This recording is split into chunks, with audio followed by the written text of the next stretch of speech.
Hi, I'm Madi Martinez. We're here to talk about Chapter 10 of The Artist's Way, Recovering a Sense of Self-Protection. This week we search out the toxic patterns that we cling to that block our creative flow. I think I did my pages 4 days this week. It was a hard week for me. I'm in my luteal phase and I feel like my brain just doesn't work. And I was introduced to the concept of PMDD, which is premenstrual dysphoric disorder, which is a severe form of PMS. And if I had to guess, based on the symptoms that I read about, I'm pretty sure that's what I'm afflicted with. I just have the worst, hardest time emotionally and mentally before my period. I know if I want to kill myself, I'm probably about to get my period. For my artist day, I went shopping yesterday and I got an aloe vera plant. I'll show it to you. I need to get a pot for her. Her name's just Aloe. Nothing crazy. Aloe vera is a succulent, like a cactus. So I'm supposed to only water it maybe like once a month or every 1 to 3 weeks, and keep it in like warm but not too cold, not too warm temperatures, like 65 to 75, which is perfect for a house. And she needs indirect sunlight, not direct sunlight, otherwise she can get sick, or if it's too dark for her, she can also get sick. And then she grows little baby aloe veras off the side of her, and then I can repot those and propagate new plants. So that's really exciting. I really want to learn more about plants, so I'm pumped. This is my first. Well, we do have another plant named Ponti that we've had since like 2017, 2018, like the beginning of our relationship. But Ponti doesn't really require much maintenance. And I guess plants, don't need much maintenance because plants just do their plant thing. But Ponti doesn't really produce anything that we can use. So I'm excited to learn what I can do with aloe vera. The first section of this chapter is called Dangers of the Trail. Creativity is God energy, flowing through us, shaped by us, like flowing through a crystal prism. When we are clear about who we are and what we are doing, the energy flows freely and we experience no strain. When we resist what that energy might show us and where it might take us, we often experience a shaky, out of control feeling. We want to shut down and regain our sense of control. We slam on the psychic brakes. Every creative person has myriad ways to block creativity. Each one of us favors 1 or 2 particularly toxic to us because they block us so effectively. For some people, food is a creativity issue. Eating sugar or fats or certain carbohydrates may leave them feeling dulled, hungover, unable to focus, blurry. They use food to block energy and change. For some people, alcohol is a favored block. For others, drugs. For many, work is the block of choice. For others, an obsession with painful love places creative choice outside their hands. Reaching for that painful thought, they become instant victims rather than feel their own considerable power. If only he or she would just love me. This obsessive thought drowns out the little voice that suggests rearranging the living room, taking a pottery class, trying a new top on that story that's stymied. The minute a creative thought raises its head, it is lopped off by the obsession, which blocks fear and prevents risk. Sex is a great block for many. A mesmerizing, titillating, hypnotic interest slides novel erotic possibilities in front of the real novel.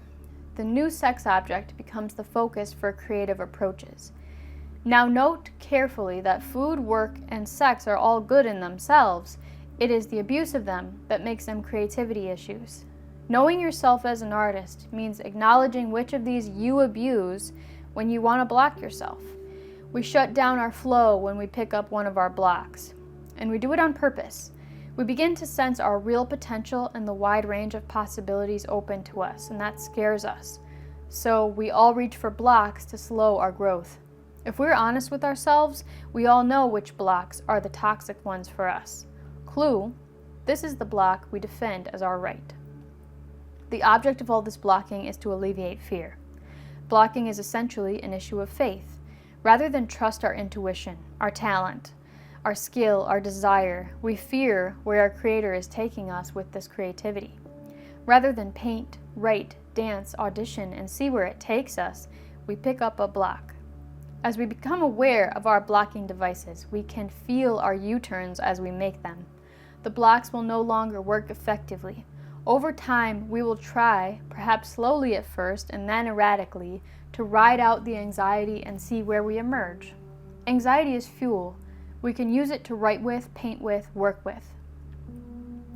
I have used food, sex, cannabis, alcohol, limerence, repeating stories where I can be the victim and feel sorry for myself as blocks to putting myself in a position to create, because it does feel so uncomfortable to be afraid of what could come out that wouldn't be good enough and would reveal to me that I suck and I can't make anything of substance. But if I am distracted by those blocks, then I never find out what I could create if I would allow it. And I have used these blocks that she mentions to numb myself, maybe protect myself from the disappointment of making something that sucks. And also,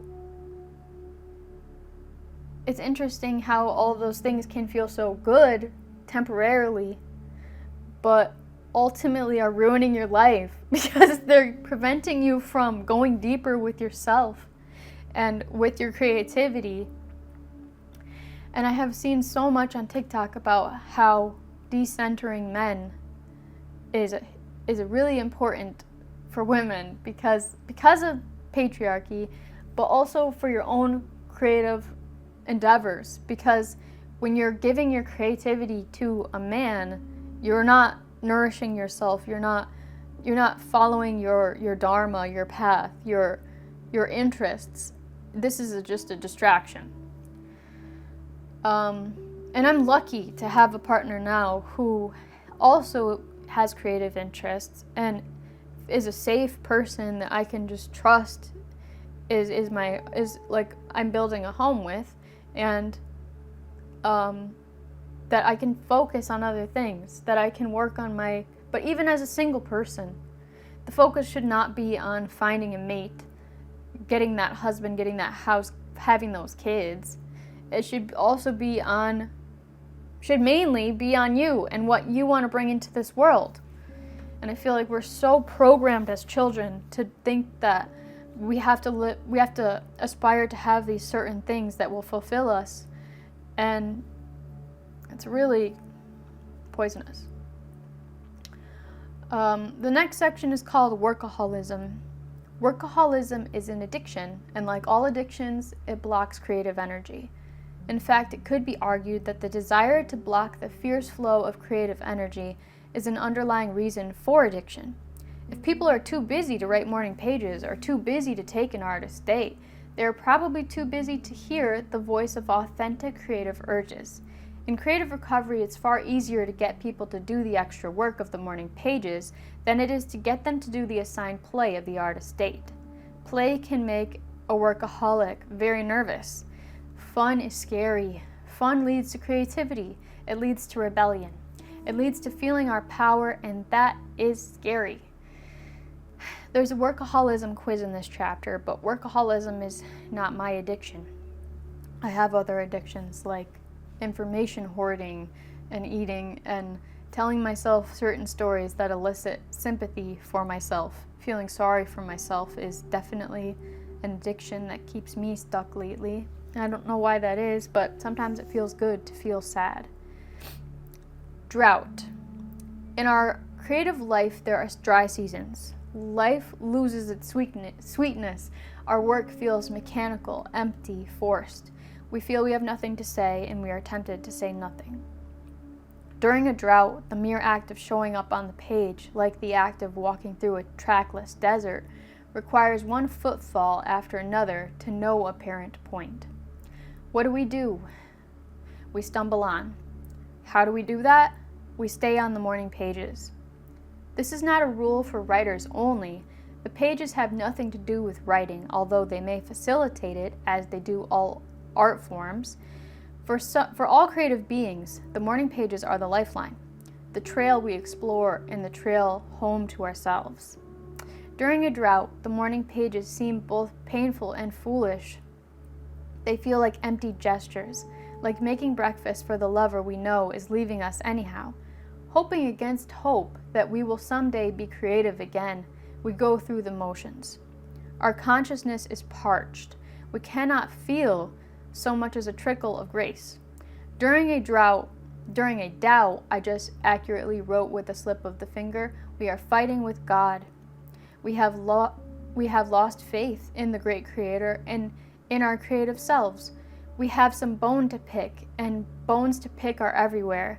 A drought is a tearless time of grief.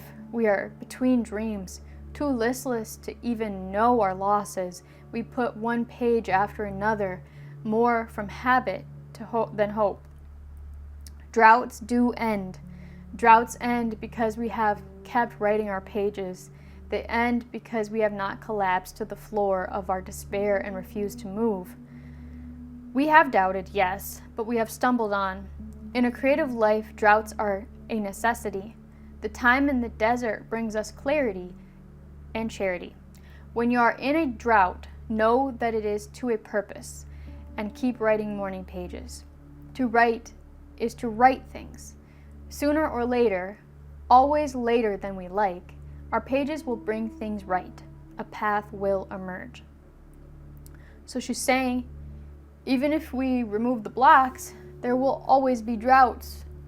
And when you get through and what gets you through that drought is the dedication that you maintain in spite of the drought to showing up and doing the work that you feel called to do, even when nothing is special and nothing cool is revealed from that work, and it feels like you have nothing to say and nothing to express. You won't have anything to express if you walk away from your practice just because it's not bearing fruit currently. The next section is called fame. Fame and the desire to attain it, the desire to hold on to it, can produce the "how am I doing" syndrome. This question is not, is the work going well? This question is, how does it look to them? The point of the work is the work. Fame interferes with that perception. Instead of acting being about acting, it becomes about being a famous actor. Instead of writing being about writing, it becomes about being recognized, not just published. We all like credit where credit is due. As artists, we don't always get it. Yet focusing on fame, on whether we are getting enough, creates a continual feeling of lack. There is never enough of the fame drug.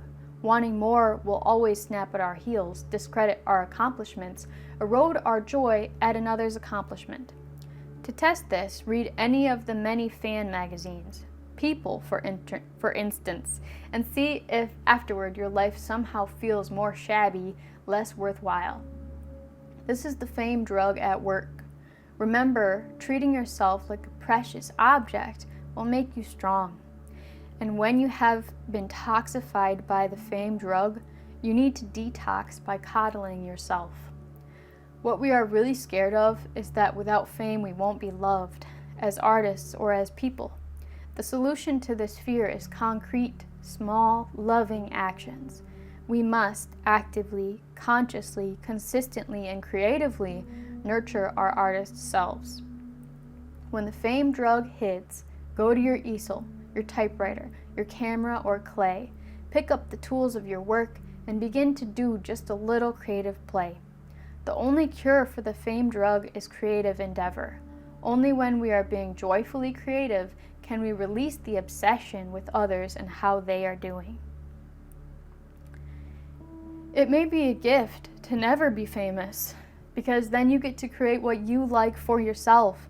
And when people are creating from a place of intention of making something that they think other people will like, it doesn't hit like something that would come from a place of honesty, a true place in your heart. with real meaning from your real experience. Fame probably ruins that for some people and becomes about performing a character of who other people think you are, or who you think other people want you to be in order to appease them. Fame sounds kind of like a curse. Even though we associate it with money and luxury, it actually seems like a sacrifice of your freedom and a lot of pressure to meet other people's expectations. So, even though you might wish for fame and fortune, it could be something that ruins your life. And is probably really feeling just so uncomfortable all the time and like you can't just exist. Next section, competition. I changed the words a little bit to apply to modern day because she said magazines and something else outdated. But I changed it to say, you look on social media and somebody you know has gone further toward their dream. Instead of saying, that proves it can be done, your fear will say, he or she will succeed instead of me. Competition is a spiritual drug. When we focus on competition, we poison our own well, impede our own progress. When we are ogling the accomplishments of others, we take our eye away from our own through line. What's the use? What do I have to offer? We often ask these questions as we try to talk ourselves out of creating. Questions like these allow us to ignore more useful questions. Did I work on my play today? Did I make the deadline to mail it off where it needed to go? Have I done any networking on its behalf? We make excuses for our avoidance, excuses focused on others. Somebody else has probably said it, done it, thought it, and better. Besides, they had the connections, a rich father, they belonged to a sought-after minority, they slept their way to the top. Competition lies at the root of much creative blockage. As artists, we must go within. We must attend to what is our inner guidance that is nudging us forward. We cannot afford to worry about what is in and out. If it is too early or late for a piece of work, its time will come again. As artists, we cannot afford to think about who is getting ahead of us and how they don't deserve it. The desire to be better than can choke off the simple desire to be. As artists, we cannot afford this thinking. It leads us away from our own voices and choices and into a defensive game that centers outside of ourselves in our sphere of influence. It asks us to define our creativity in terms of someone else's. This compare and contrast school of thinking may have its place for critics, but not for artists in the act of creation. Let the critics spot the trends. Let reviewers concern themselves with what is in and what is not. Let us concern ourselves first and foremost with what is within us that is struggling to be born. When we compete with others, when we focus on creative concerns in the marketplace, we are really jostling with other creatives in a creative foot race. This is the sprint mentality. Looking for the short-term win, ignoring the long-term gain, we short-circuit the possibility of a creative life. Whenever you are angered about someone else beating you out, remember this. The foot race mentality is always the ego's demand to be not just good, but also first and best. It is the ego's demand that our work be totally original, as if such a thing were possible. All work is influenced by other work. All people are influenced by other people. No man is an island, and no piece of art is a continent unto itself. When we respond to art, we are responding to its resonance in terms of our own experience. We seldom see anew in the sense of finding something utterly unfamiliar. Instead, we see an old in a new light. If the demand to be original still troubles you, remember this. Each of us is our own country, an interesting place to visit. It is the accurate mapping out of our own creative interest that invites the term original. We are the origin of our art, its homeland. Viewed this way, originality is the process of remaining true to ourselves.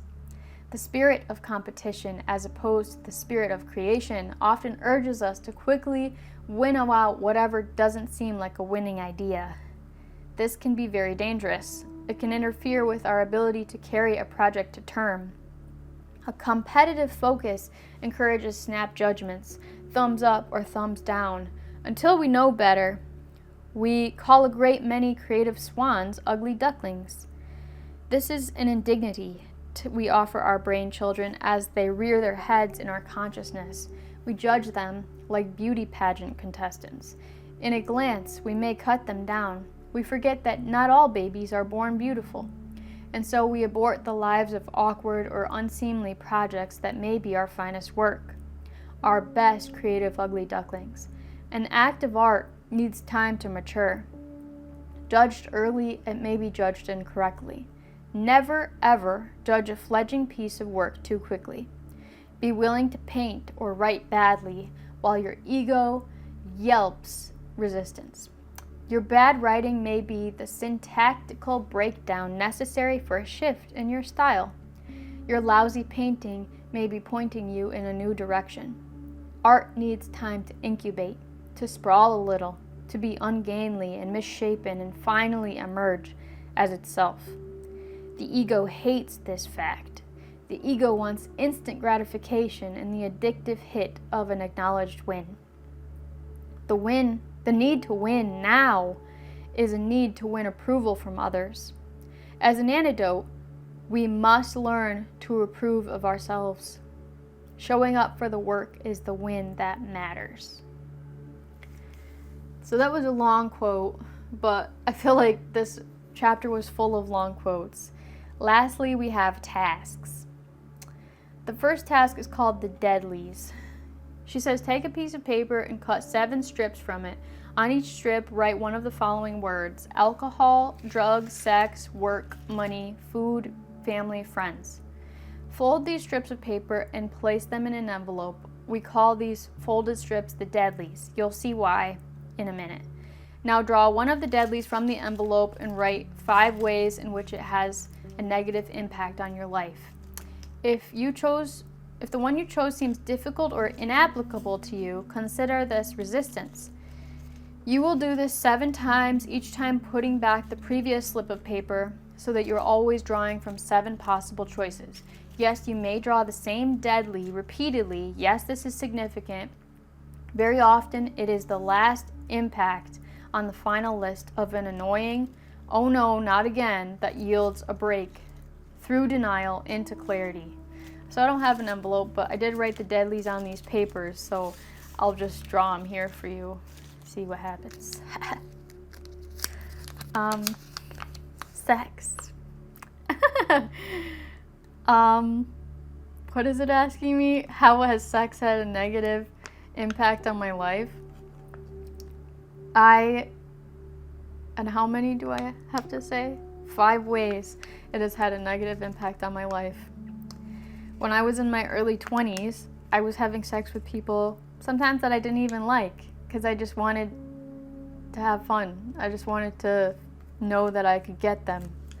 And this was after a breakup with my high school sweetheart, so I was going crazy. I was just doing whatever I wanted to do. So I think in my life, I have used it as a distraction, and also I've done things that I didn't want to do because I wanted to make someone happy.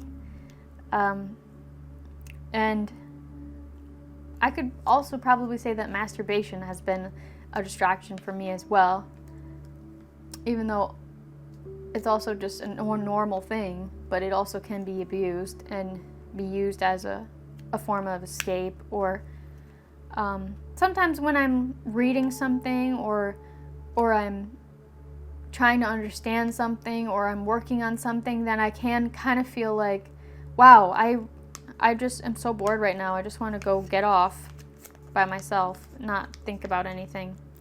So that's what I've got for that one right now. I'll mix this up, try to find another one.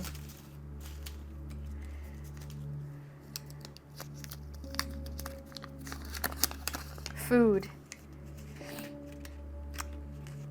My relationship with food is complicated because I grew up in a family that really didn't consider the nutritional value of what they were consuming.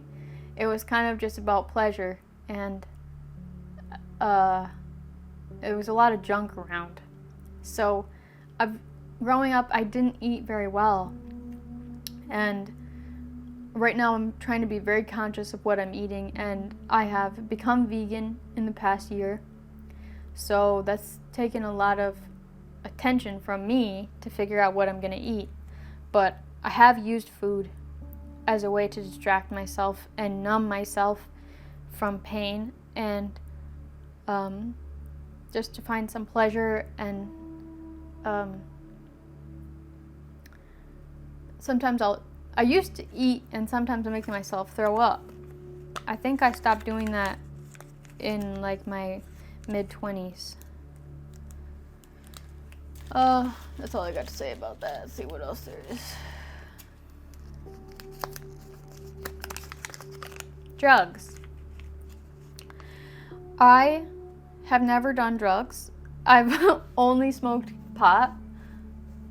I used to smoke pot a lot when I was in the band that I was in, and also at the beginning of my relationship with my husband, because he is an addict, and I think I was an addict to drinking, and I don't think I was ever addicted to smoking pot. I just did it because other people around me were doing it, and I do like it.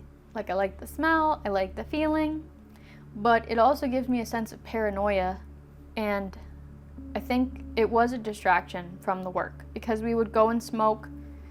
We smoked multiple times during band practice. It was like, can we just... But also I know that I just didn't know at the time that I was surrounded by addicts, but I was.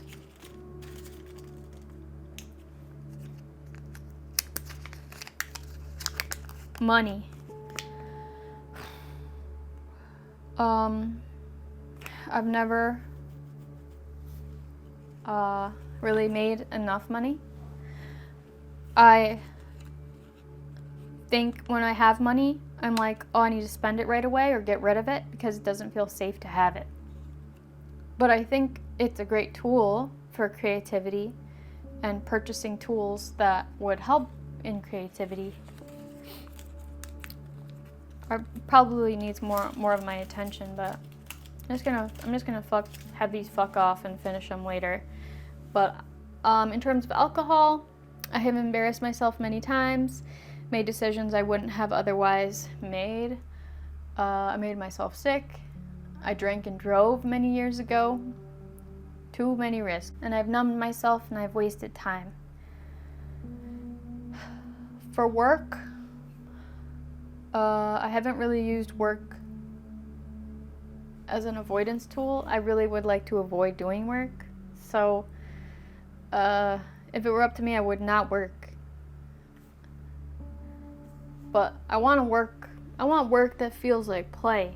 And sometimes subbing does feel like play. Sometimes voiceover work does feel like play.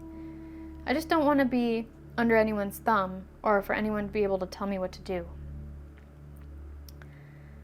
The second task is called touchstones. Make a quick list of things you love, happiness touchstones for you. A set of trails, trees, lush grass, barefoot shoes, cozy socks, a good sweatshirt, lemon water, ginger ale, kombucha, books, Buddha butter, lip balm, movies with my husband, NPR Tiny Desk videos, days off from work, ketchup, Disney movies, sauna, non-toxic clothes, essential oils, showers, accessories. I recently started investing more in accessories again. There's a chocolate that we like called Hu, H-U, and it's cacao, little cacao dark chocolate gems. They're delicious. We call them doggy treats. I love learning. I love plants. That's why I'm excited about my aloe vera plant, and I want to learn more about growing and caring for plants. I love my headphones. I love singing. I love yoga. I love eating vegan food. The next section, or the next task, The next task is called the awful truth. Tell the truth. Tell the truth. What habit do you have that gets in your way of your creativity? I think about everything at once, and I get overwhelmed and paralyzed and burnt out, and then I do nothing. Tell the truth. What do you think might be the problem? It is. I said I think I have to do everything at once instead of focusing on one thing at a time, and I think, oh no, if I focus on this one thing, then I'll get stuck in that one thing, and I'll give it all my attention, and then I'll get lost in it, and then this other thing that I love won't get any attention. I want to do everything. And instead of letting myself try one thing at a time, I get overwhelmed and then I do nothing.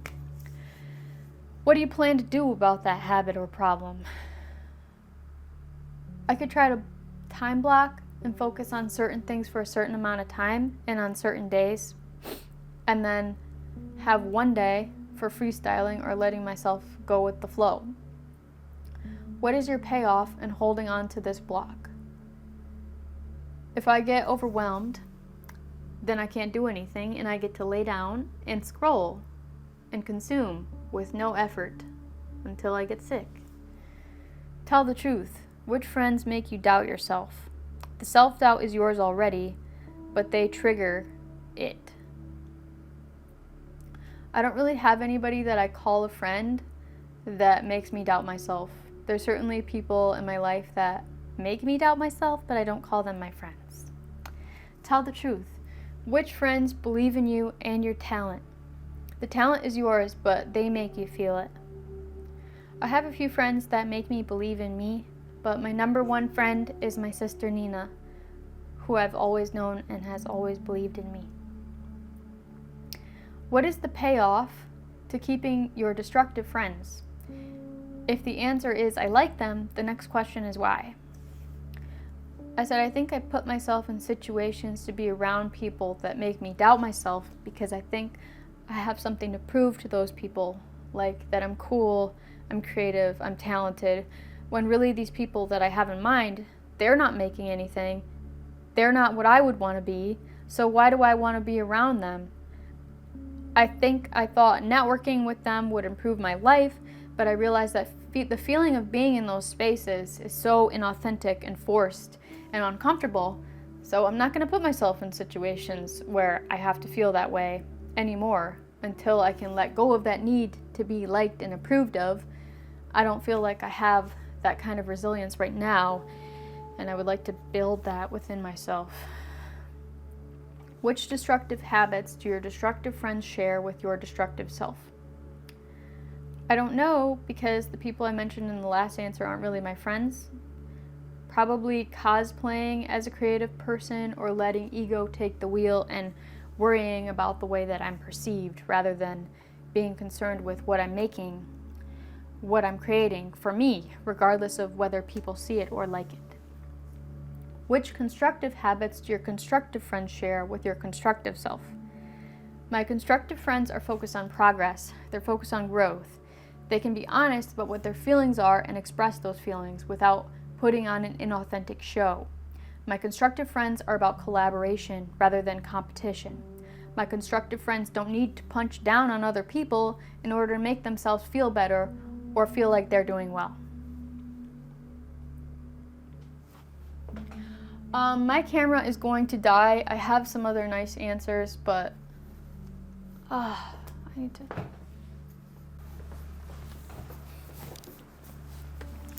The fourth task is called setting a bottom line. Working with your answers to the questions above, try setting a bottom line for yourself. Begin with 5 of your most painful behaviors. You can always add more later. I said I overwhelm myself, and then it's kind of, the examples she gives are kind of like, I will no longer whatever. I said I will no longer try to make everything happen in one day. I will focus on one thing at a time. I punish myself. I will no longer be cruel to myself when things do not go perfectly. I will treat myself with kindness. I seek approval from others. I will no longer invest in relationships that feel inauthentic. I will invest in my constructive relationships that remind me to believe in myself and my talent. The last task, I didn't do 5. The last task is called cherishing. List 5 small victories. I said I made plans with a couple girls to train them this coming week at my gym. I have posted now weekly for 11 weeks with this program documenting my progress with the Artist Way. I made good money yesterday after subbing the past 2 weeks. I did a good job I did a good job photographing and filming my brother's powerlifting meet last weekend. And I ordered myself some new clothes I've been wanting. List 3 nurturing actions you took for your artist. I had a job on Tuesday, but Monday was a really terrible day for me, so I canceled my Tuesday job and I just rested because I wasn't feeling good. I got myself a kombucha yesterday. I love ginger ale, and it always gives me like a real soothing feeling in my body, kind of like tingling, so that was nice. And I'm washing my pillowcases right now. List 3 actions you could take to comfort your artist. I could snuggle with myself and read a book after this. I just got a text from my dad that Wicked is on Peacock, so I might watch that because I haven't seen it yet. I could make myself a meal. I could make sure I get to bed early tonight and watch a happy movie. Make 3 nice promises to yourself. Keep them. I promise you that I'm going to be kind to you. I promise you that I'm going to feed you well.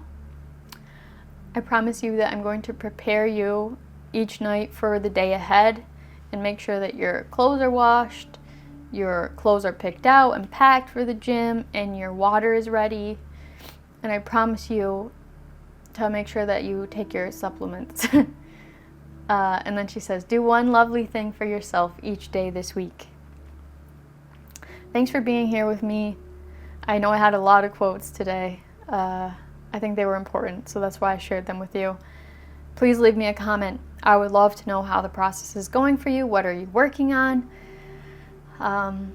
Give me a like and subscribe to my channel if you've been keeping up with these videos and if you've gotten anything out of it. I would love to see who's watching and what your process is like right now. Please tell me. That's it. I hope you have a good week. Next week we've got week 11.